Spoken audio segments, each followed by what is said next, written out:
Siendo las 9 horas con 59 minutos del día lunes 23 de noviembre del 2015, con la asistencia puntual, responsable de los congresistas Santiago Gastañaduy, Mauricio Mulder, Julio César Gagó, Héctor Becerril, Mariano Portugal, Johnny Lescano, Juan Carlos Eguren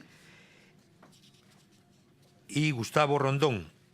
Esperando el quórum reglamentario, vamos a iniciar la 14ª sesión extraordinaria de la Comisión de Fiscalización y Contraloría, periodo anual de sesiones 2015-2016 del Congreso de la República del Perú. El día de hoy, señores congresistas, tenemos como sesión extraordinaria las órdenes del día del proyecto de dictamen del proyecto ley 1269-2011 sobre Ley de Gestión de Intereses de Administración Pública, que está para el voto con los aportes recibidos de los diferentes parlamentarios de esta comisión. Tenemos el proyecto de dictamen del proyecto ley 4011-2014, que propone la obligación del Contralor General de la República que sustente ante el Pleno de la Representación Nacional un informe anual sobre su gestión.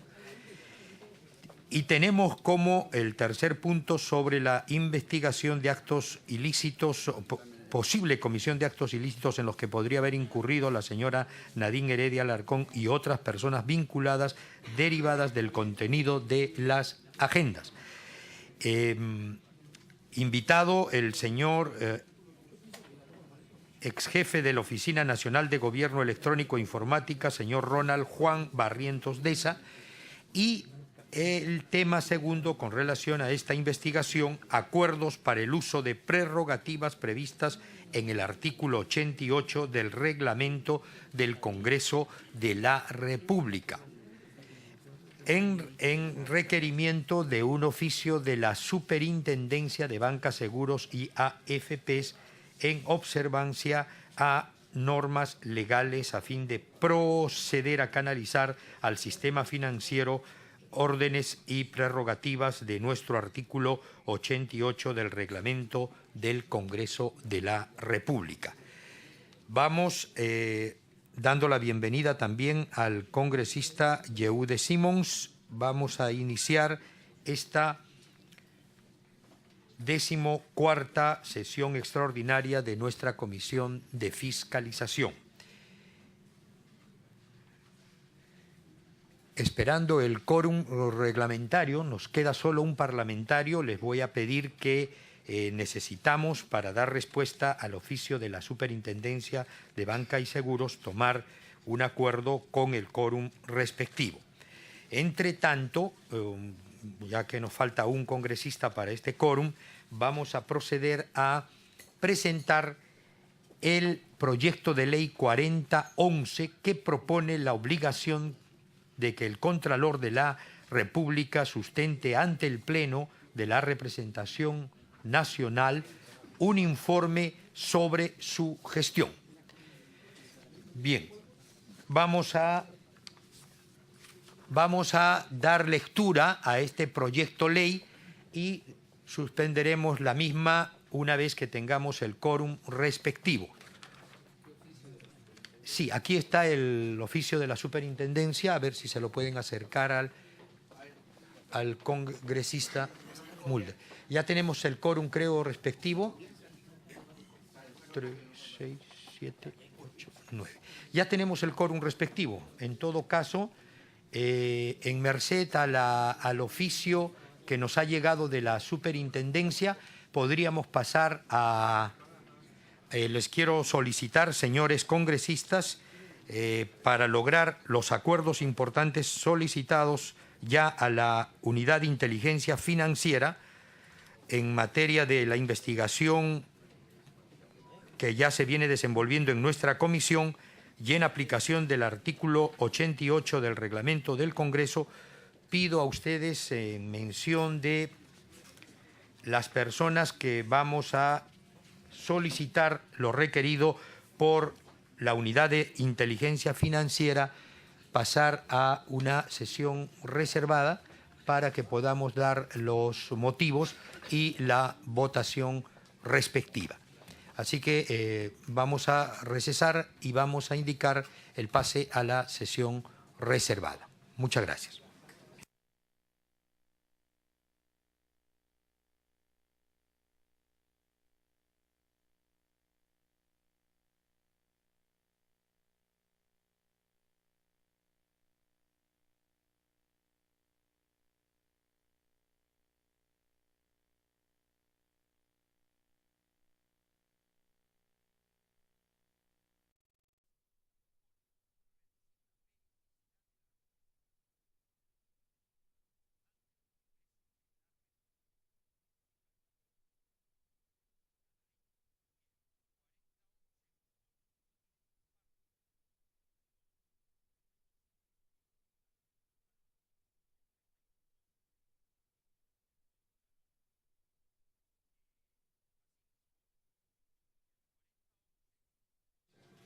En el literal E, damos la bienvenida al congresista Pedro Espadar. Se propone como obligación del Contralor presentar y sustentar ante el Pleno un informe anual sobre su gestión el mes de mayo. Presidente, le rogaría que se ponga un poco de silencio. Cada vez que lo solicite el Congreso. Mucha bulla, presidente. Vamos a rogar a los congresistas que pudiesen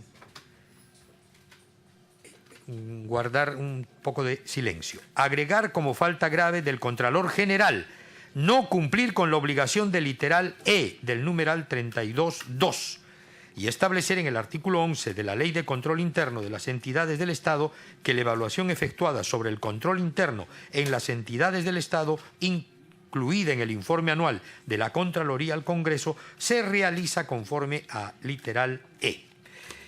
El jefe del OSI tiene actualmente la obligación de comunicar las responsabilidades al titular de la entidad y al procurador. El jefe de OSI comunica, pero no denuncia. Si el titular ni el procurador denuncian, el Ministerio Público puede actuar de oficio en virtud del conocimiento de los hechos denunciados.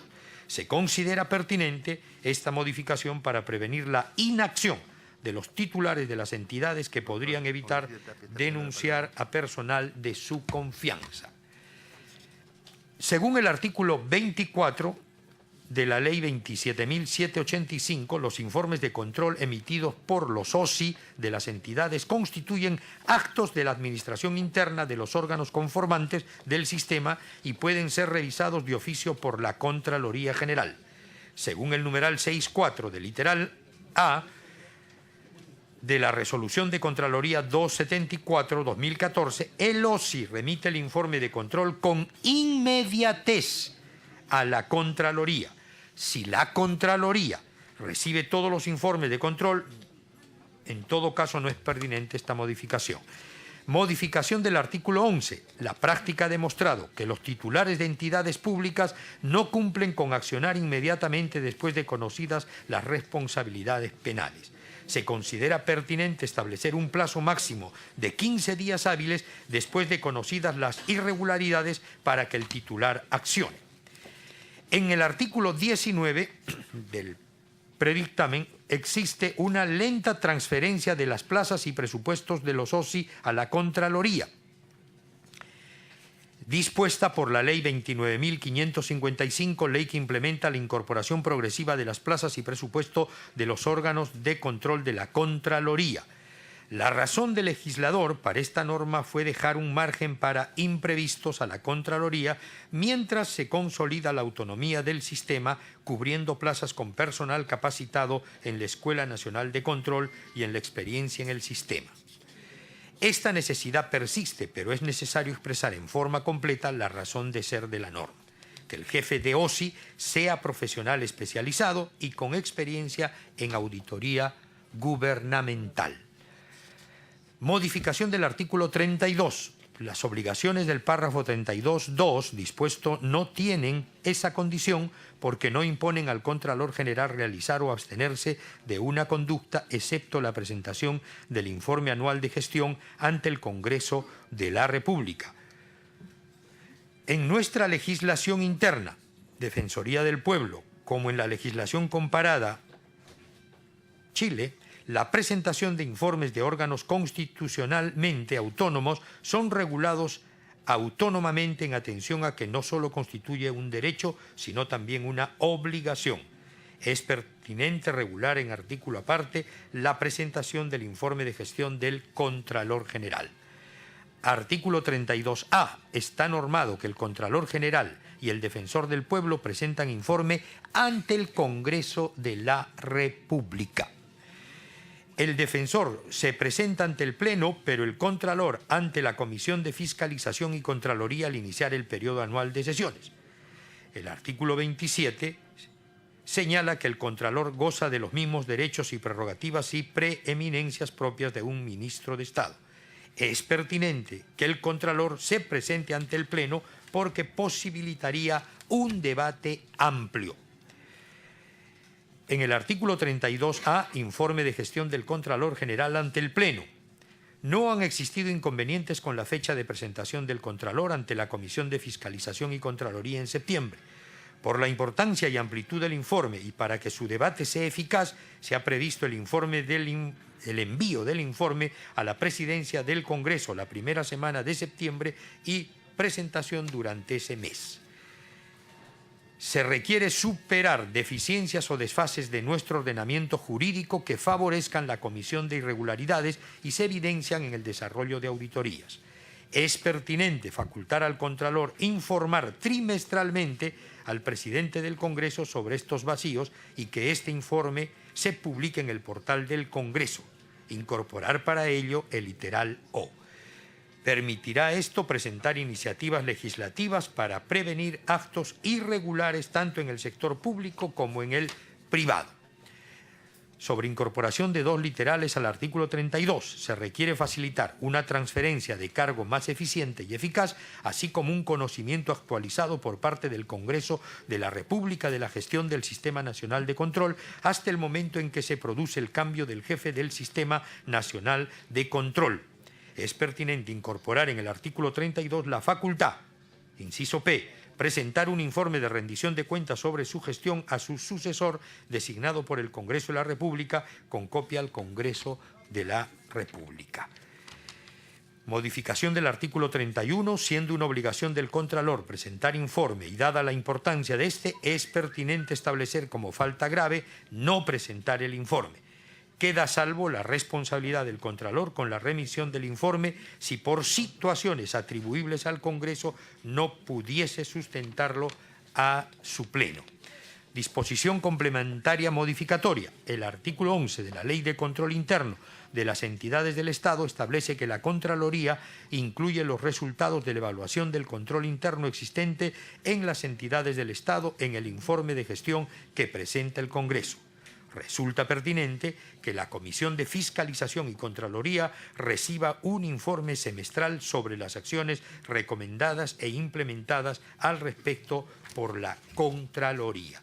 Esta ha sido la lectura de los proyectos de ley 3697, 3950 y 4011-2014, ley que modifica la ley 27.785, ley orgánica del Sistema Nacional de Control y Contraloría General de la República para efectivizar las acciones de control.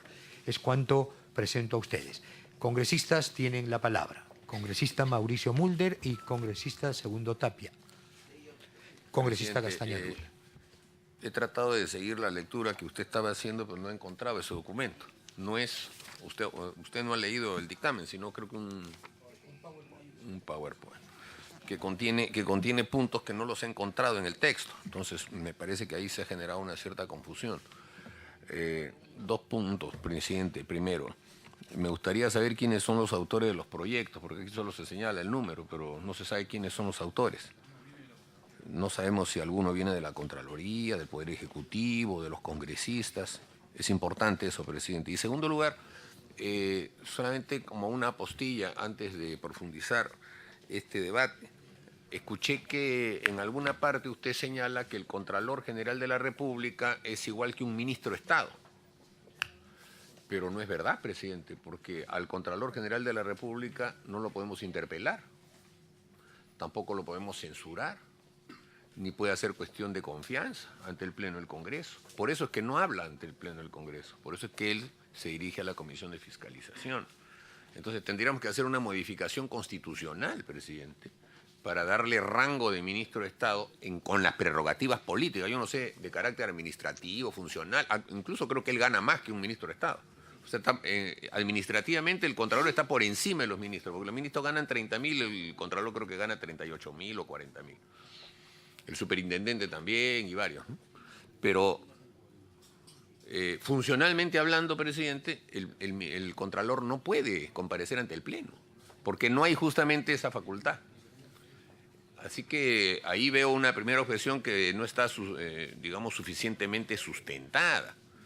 ¿Y en qué parte tendríamos que hacer modificaciones para que el Contralor, de tener que dar informes obligatorios ante el Pleno, tenga que ser sometido también al proceso de responsabilidad política, que sería en este caso, presidente, mayor que el de los ministros, porque los ministros no tienen obligación de dar informes anuales ante el Pleno. El ministro solo cuando es interpelado, o cuando, por ejemplo, viene a sustentar su presupuesto. Pero los ministros, si el Pleno no los convoca, pueden pasarse los 5 años y no venir al Pleno. En cambio, al Contralor sí tiene que venir una vez al año, o sea, tiene más obligación, y sin embargo el Pleno no podría censurarlo. Entonces me parece, presidente, que ahí hay un problema, ¿no? Y no veo por qué el cambio, o sea, cuál es el problema que ha habido, qué es lo que tenemos que solucionar. Que el Contralor tiene que presentar un informe anual, lo presenta ante la Comisión de Fiscalización, que es como presentarlo al del Congreso. El presidente de la Comisión de Fiscalización puede dar cuenta al Pleno del Congreso y iniciarse un debate en el que, por ejemplo, se rechace un informe. Podría ocurrir. Pero, presidente, esos informes son públicos, en sesiones públicas, se someten a debate y no veo por qué ahora este tema tenga que llevarse al Pleno como si lo que se está haciendo a nivel de la Comisión de Fiscalización tuviese alguna deficiencia que hay que corregir, algún problema que no se ha podido sustentar.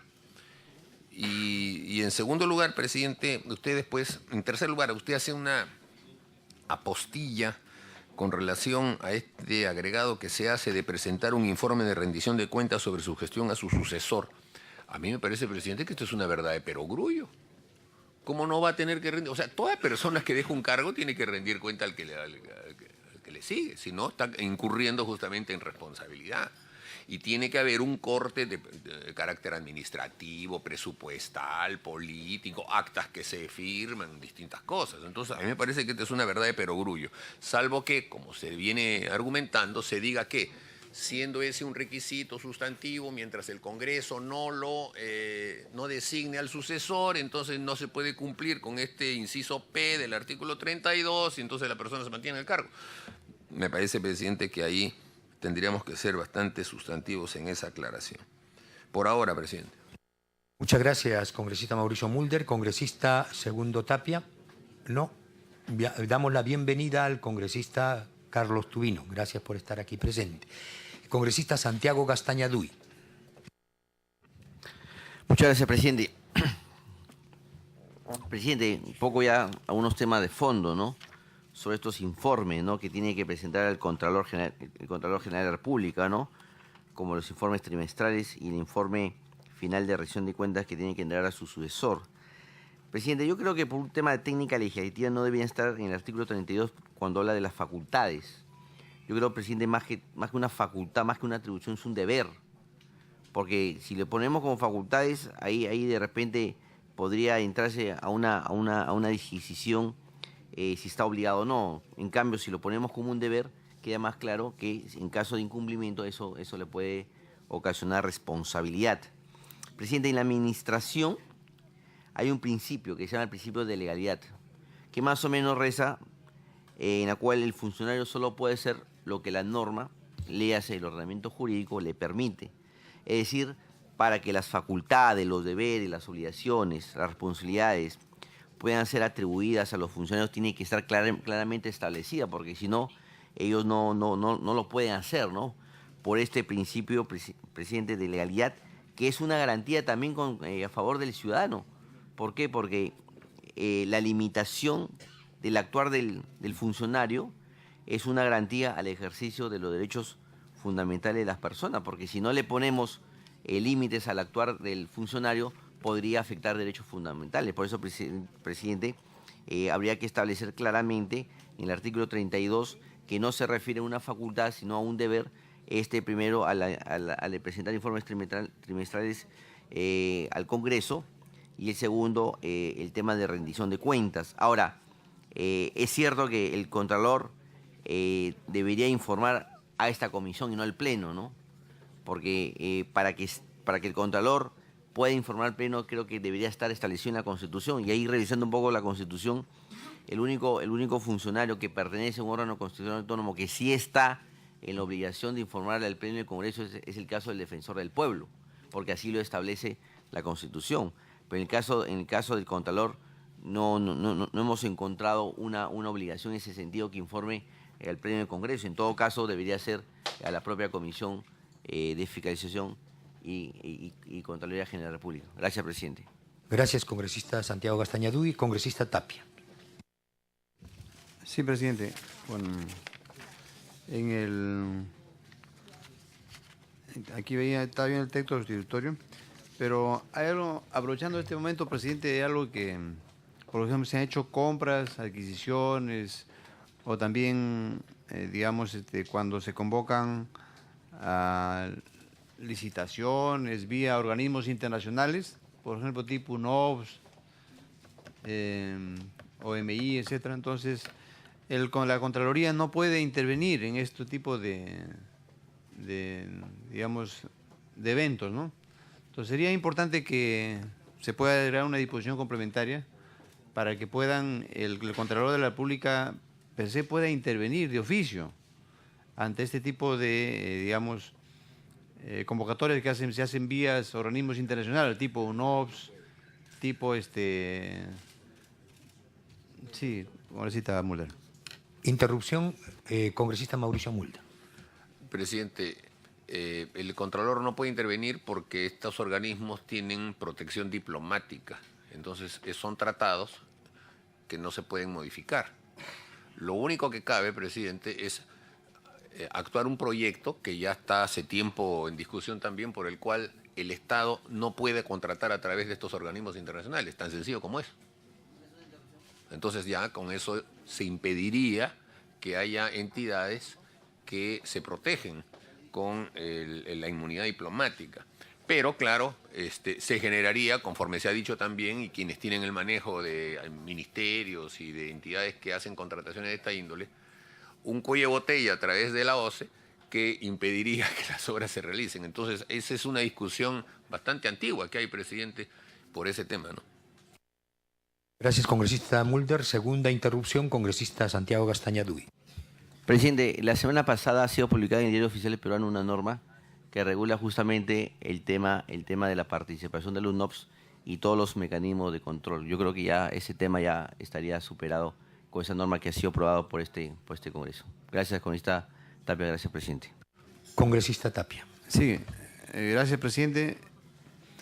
Y le pongo ejemplos, ¿no? O sea, por ejemplo, se compraron materiales, digamos, equipos en e-salud, y como así hubiera un OPS, el Estado no puede intervenir, presidente. O sea, y les veo que un OPS también tiene un porcentaje, etcétera, ¿no? Pero es lamentable que incluso hemos encontrado equipos que estaban abandonados y no podía hacer el Estado nada porque así hubiera un OPS. Entonces algo tiene que hacer, o sea, o lo otro es lo que dijo el congresista Müller, que no se haga las compras vía organismo internacionales, UNOPS, etcétera, ¿no? Incluso se hacen, presidente, licitaciones a convocatorias de obras.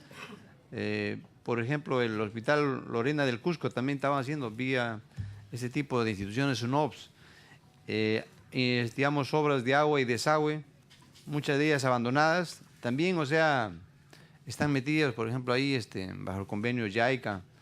Y como dicen que es un convenio, digamos, en la que no puede intervenir el Estado, entonces las obras están abandonadas y ese es el problema, ¿no? Entonces, de alguna manera, algo tenemos que hacer. Entonces, yo veía, o ver la forma cómo podamos incorporar de que, digamos, o no se realicen de repente en otro tipo de proyectos, que no haya esos tipos de organismos internacionales que se produzcan estas convocatorias, o lo otro es, como repito acá, incorporar algo de que realmente estas decisiones internacionales sean sujetas de control vía Contraloría General de la República. Muchas gracias, presidente. Gracias, congresista Segundo Tapia.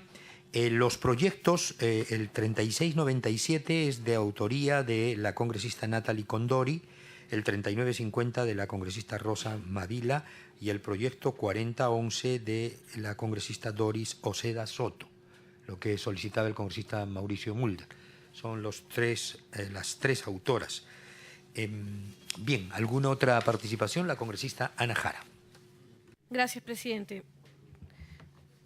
Brevemente, yo me sumo al análisis jurídico que ha hecho el congresista Mauricio Mulder respecto a las nuevas competencias que estarían otorgándose al Contralor General de la República, porque se eleva su estatus con respecto a los demás funcionarios públicos que integran los otros poderes del Estado. En ese sentido, propongo a la Comisión de Fiscalización suprimir el artículo 31 del proyecto legislativo que subsume los proyectos de ley que usted ha hecho referencia, el 3697, el 3950 y el 4011, el texto final que estamos debatiendo.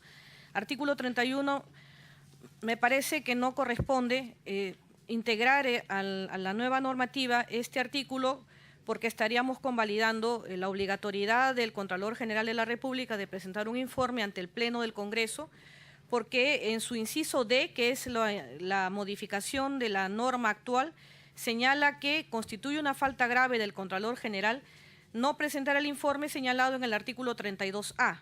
Y en consecuencia, si sugiero suprimir el artículo 31 en la modificatoria del inciso D, lo propio debiera suceder en el artículo 32A, también propuesto en el texto. Y de forma conexa, el inciso P de patria del artículo 32, que otorga esta facultad al Contralor General de la República a presentar un informe de rendición de cuentas a su sucesor designado por el Congreso de la República. Por el estatus que tiene, porque no tiene la misma jerarquía de un ministro de Estado, porque además esto sería, en cierta manera, si se presenta ante el Pleno del Congreso, sujeto también a todo tipo de presión, este funcionario público, porque tendría que debatirse el informe que él presente para el efecto. Y además, evitar, no digo que sucederá, pero evitar la interpretación auténtica o entre líneas de este inciso P del artículo 32, porque cualquier autoridad que ejerce este cargo, yo no me refiero al actual Contralor General de la República, sino cualquiera que ejerza este cargo, podría muy bien invocar el hecho de que mientras no se designe a su sucesor, se debe mantener en el cargo, porque dice su sucesor designado por el Congreso de la República. Porque si acaba este periodo legislativo y no pudiéramos nosotros, las bancadas del Congreso, ponernos de acuerdo para ratificar la propuesta que venga del Poder Ejecutivo para esta designación, tendrá que operarse la jerarquía dentro de la administración de la Contraloría General de la República, y en ese caso el Contralor, no lo digo el actual, pudiera muy bien señalar que se mantiene en el ejercicio de su cargo hasta que el Congreso no designe, como establece la Constitución Política del Estado, al sucesor. Considero, presidente, que estos incisos y estos artículos a los que he hecho referencia debieran excluirse de la norma que usted propone en el debate de esta sesión. Gracias. Bien, gracias, congresista Ana Jara. ¿Algún congresista más? El congresista Yehude Simons.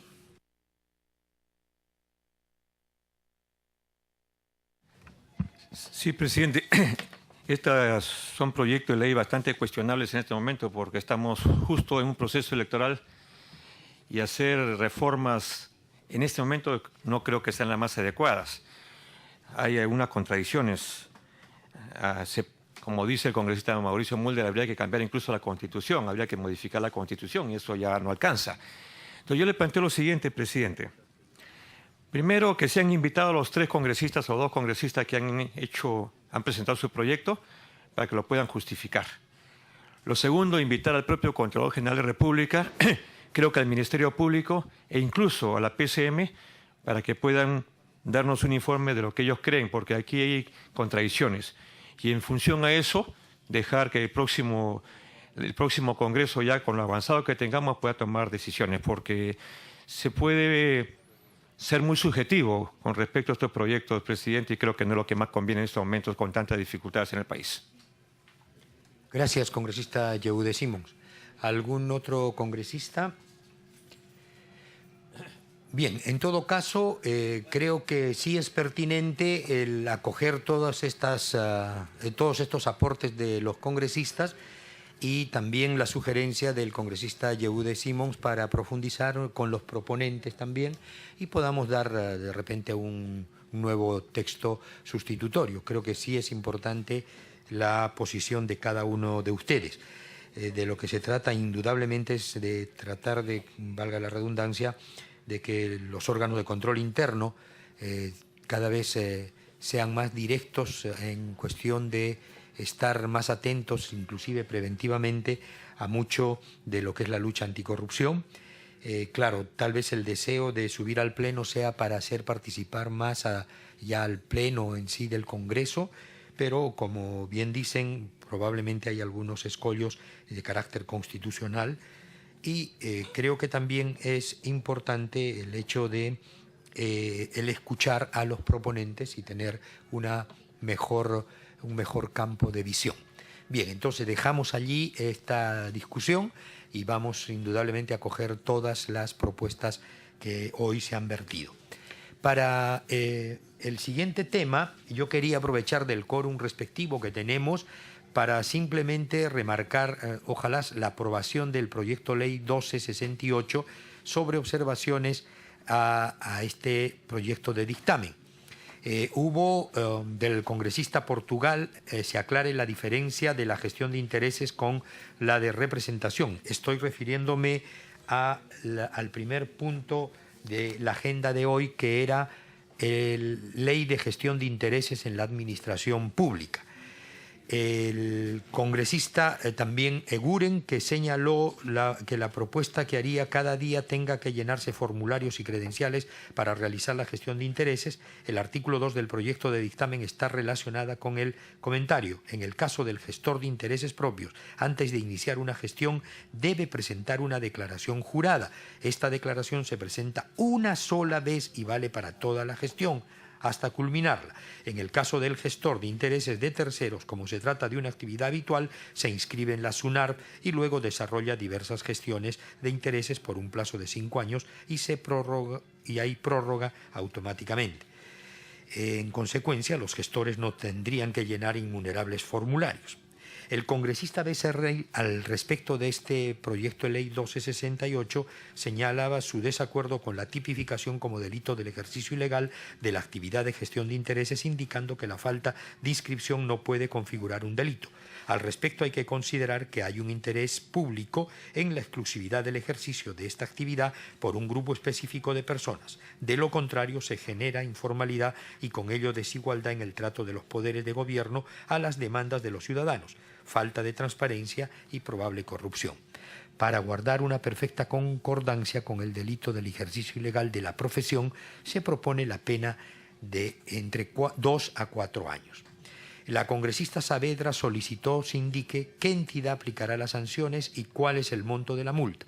En el numeral 5.2 establece que es el titular de la entidad el que aplica la sanción en primera instancia y el artículo 6 crea un tribunal especial, una de cuyas atribuciones será la aplicación de sanciones en segunda instancia. El monto de las multas es establecido por el reglamento, tal como se ha hecho en reglamento de la ley vigente. Estas serían las acotaciones, ¿no?, observaciones que se levantan a las observaciones, valga la redundancia, de los congresistas Portugal, Eguren, Becerril, Saavedra. Si hay alguna otra intervención, si no, pasaríamos al voto para sancionar este proyecto 1268. Congresista Segundo Tapia, ¿tiene alguna observación? Sí, en relación al artículo 6, Tribunal Especial, crea el Tribunal Especial, el cual está conformado por un representante del Poder Judicial, Ministerio de Justicia y de la CONFIEP. Agregar ahí una disposición complementaria final en que el gasto que implique la ejecución de las acciones desarrolladas por el tribunal al que se refiere el artículo 6 se realice con cargo al presupuesto de los pliegos del Ministerio de Justicia y el Poder Judicial, para que no se diga, tome en cuenta que es una iniciativa de gasto, ¿no? Ok. Bien, pertinente, creo. Congresista Gastanyadui. Muchas gracias, presidente. Presidente, parece que en los últimos años ha sido una constante del Congreso, no de este, sino también de los pasados, de ir regulando todas las actividades. Y lo único que hemos logrado, presidente, es que cada vez se cumpla menos la norma.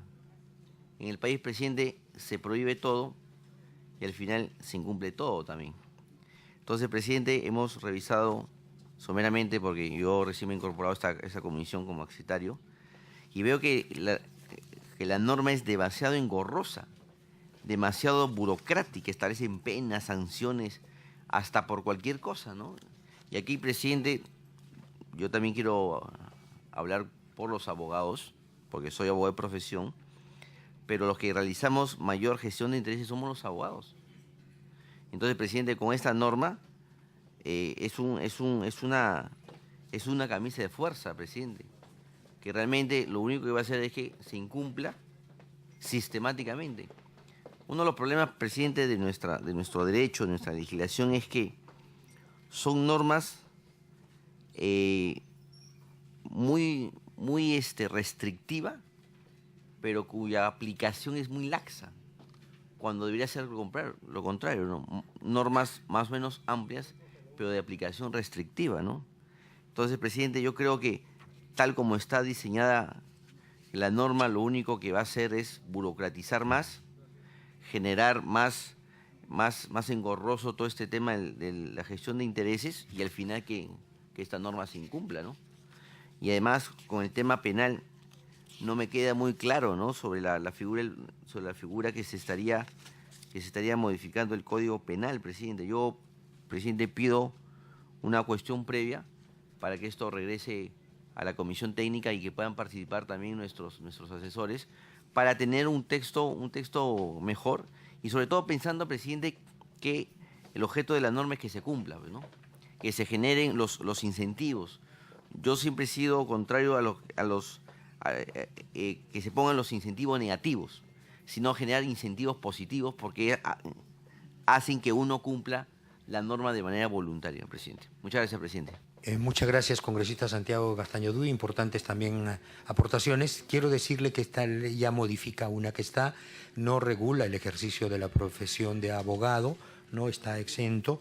Y es verdad que a veces las normas en el fondo se hacen, ya hay otros poderes que son quienes tienen que hacer cumplir. Lo importante es regular algo que definitivamente probablemente hay algunos detalles que ajustar y justamente se da con este esfuerzo que, como le digo, ya fue discutido, ya ha habido aportes, como vuelvo a reiterar, y han sido incorporados muchos de ellos también. Congresista Eguren. Gracias, presidente. Presidente, para coincidir con el congresista Gastanyadui, creo que es una norma que hay que revisarla un poco más. Hoy tenemos una norma más ligera, menos reglamentarista, menos detallista, y sin embargo no se cumple. Entonces, este es un poco como el tema de la informalidad en el país. Tenemos gran informalidad y mientras más vallas, más regulaciones, más permisos, más licencias, más trámites se ponga, lo que estamos haciendo es forzar a que cada vez tengamos más informalidad. Un segundo elemento, señor presidente, y sobre todo aquellos que han tenido la posibilidad de estar en el Ejecutivo,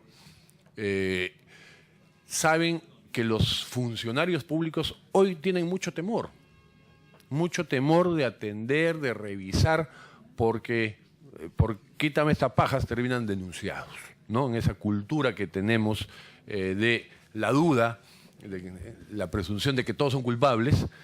En consecuencia, el Estado corre riesgo con una norma tan formalista de que corte los vínculos, corte los vasos comunicantes que debe existir entre el escritorio, el burócrata de escritorio, con la sociedad en general, con la sociedad civil, con el sector empresarial, etc. O sea, necesitamos los políticos y los funcionarios tener un feedback permanente, tener una retroalimentación permanente. Pero si vamos a poner estas vallas tenebrosas, los funcionarios sencillamente van a obviar, van a evitar recibir a funcionarios, ¿no? Porque van a comenzar a ser sospechosos. Y termino antes de darle una interrupción al congresista Gastañaduy con un segundo criterio, señor presidente. La gestión de intereses, llámese como cualquier prestación de servicios o como cualquier ejercicio profesional, implica el desarrollar una estrategia, tener un plan, porque obviamente puede haber intereses contrapuestos o competitivos de diferentes sectores. Entonces, si se va a obligar al gestor a publicar semestralmente toda su estrategia, toda la información de quién, cómo y cuándo se reunió y para qué, y con quién se reunió antes, realmente se está obligando o a incumplir la ley y caer en un escenario penal, ¿no? Que en ese test de proporcionalidad y razonabilidad resulta tal vez exagerado, o sencillamente abandonar la prestación de un servicio que no va a ser eficaz si voy a tener que informar el detalle de una estrategia que normalmente se sigue, como sigue un abogado una estrategia de defensa, un gestor sigue una estrategia que no puede o no debería ser develada de anticipación. Señor presidente, me pido una interrupción por su intermedio. Gracias, congresista Eguren. Interrupción, congresista Gastañaduy. Muchas gracias, congresista Eguren. Muchas gracias, presidente. Presidente, cuando nosotros hablamos de los abogados, no solo nos limitamos a la defensa legal, los abogados también hacemos gestión de intereses. O sea, el campo de acción de los abogados se ha incrementado y ahí sí sería un riesgo para el ejercicio de la profesión. Ahora, presidente, cuando hablábamos del Código Penal, el artículo 364 señala como delito, como ejercicio legal de gestión de intereses, no está inscrito en un registro público de gestor de intereses. O sea, el incumplimiento de una norma administrativa trae como consecuencia que constituya delito. Presidente, creo que esto no se sostiene técnicamente, ¿no? Entonces yo creo que ahí sí, presidente, es un exceso. Aquí vamos a mandar a la cárcel a todo el mundo. Yo creo que esta norma debe tener algunos indicadores de racionalidad y proporcionalidad, ¿no? Y lamentablemente en el Perú vivimos en los últimos años un populismo penal que de verdad que estamos en retroceso, ¿no? Mientras en Europa las penas máximas están entre los 15 o 20 años, acá cada vez las penas son más duras, hemos restringido los beneficios penitenciarios y con eso no hemos solucionado el tema de la criminalidad. Entonces, presidente, yo creo que aquí hay que legislar con un mínimo de racionalidad y de verdad que no estar inscrito o incumplir una norma administrativa no debe constituir un delito para que gestione intereses. Gracias, presidente. Gracias, congresista Eguren. ¿Congresista Becerril está pidiendo una interrupción a congresista Eguren o Yo ya he terminado, presidente, Okay. pero con todo gusto. Ya. Congresista Becerril. Gracias, presidente. No obstante que sobre esta ley, bueno, es una ley vigente ya hace varios años, pero a la fecha, presidente, solamente 20 personas se han inscrito, digamos, para ser parte, pues, de estos lobistas, como llamamos, pero que mal llamados, ¿no es cierto?, pero que son gestores de intereses, ¿no es cierto?, 20 personas nada más. O sea, esta ley 28024 no ha ayudado, digamos, a establecer, digamos, un registro de aquellas personas que en forma transparente realizan las gestiones de interés. Y más aún, en el país que ahora este tema de la corrupción enmarca de todas maneras y en forma, digamos, en un porcentaje muy alto esa gestión que se hace ante las entidades públicas, vemos pues, al no haber inscritos, entonces, ¿cómo fiscalizamos? ¿Cómo llevamos un recuento y vemos cómo están trabajando estas personas? Tengo entendido hasta la fecha tampoco se ha designado a los miembros del Tribunal Administrativo que establece la ley de conflicto de gestión de intereses. Pero, presidente, sí creo también de que es, y lo dije en la sesión pasada, de que no puede ser posible, pues, que se penalice, presidente, digamos, el hecho que una persona no se inscriba, digamos, para desempeñarse en esta gestión de intereses. Me parece ya hay una desproporción. Entonces, yo incluso planteé, y lo vuelvo a plantear, que eso debe ser excluido, presidente, de la ley. Sin embargo, si los agentes inmobiliarios, por ejemplo, se les exige que estén inscritos, entonces acá también se tiene que exigir ese registro, presidente. Entonces, hay partes de este dictamen que están muy bien, presidente, pero como digo, el tema de la penalización hay que evaluarlo, no me parece correcto. Muy desproporcionado, presidente. Gracias. Muchas gracias. Creo que lo importante sería poner ya a votación la cuestión previa de que vuelva a la comisión para ver el sentir de los demás congresistas de la comisión y pasar al voto, porque este tema ya ha sido discutido. Vamos dando la bienvenida al congresista Juan José Díaz Dios. En todo caso, vamos a la cuestión previa para ver si regresa a comisión del congresista Castañaduy. Ya la ley de Contraloría le hemos dejado ya para ajustar con todo lo que ustedes han aportado.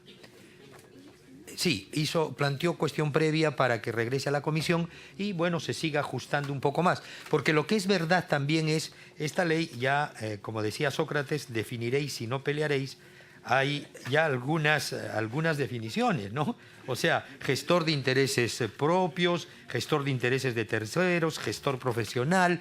Porque si bien es cierto, y como bien decía, y con razón el congresista Becerril, claro, también se inscriben pocos, pero porque obviamente como que no quisieran tampoco ponerse tal vez a algunas formalidades. Y es verdad que hay mucho en el país que con relación a estas gestiones de interés, al no estar reguladas, también tenemos muchos problemas con la lucha anticorrupción. Entonces, yo creo que sí es un proyecto que habría que tratar de aprobar y obviamente seguiremos discutiendo seguramente en el Pleno. Con todo, vamos a la cuestión previa planteada para que regrese a comisión y si no pasar después a la votación del proyecto. Quienes estén de acuerdo con que vuelva a comisión para ser discutida, levanten la mano.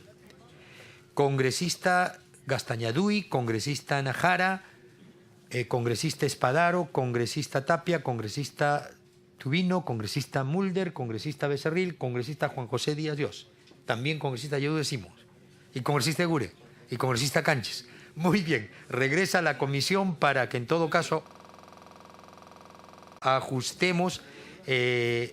Bueno, a mí me parece que les voy a pedir en todo caso, congresistas, vamos a convocar a sus asesores para que puedan mejor aclarar estos puntos que son de su interés personal y obviamente congresal. Bien, el último punto era la presencia del señor Ronald Juan Barrientos Deza. No se encuentra en el país, aparentemente está por el país hermano de Francia. Hemos cursado tanto al gobierno electrónico, donde él era jefe de esa Oficina Nacional de Gobierno Electrónico. También nos dijeron que tenía vivienda y domicilio en el Cusco y nos dicen que está probablemente en Francia.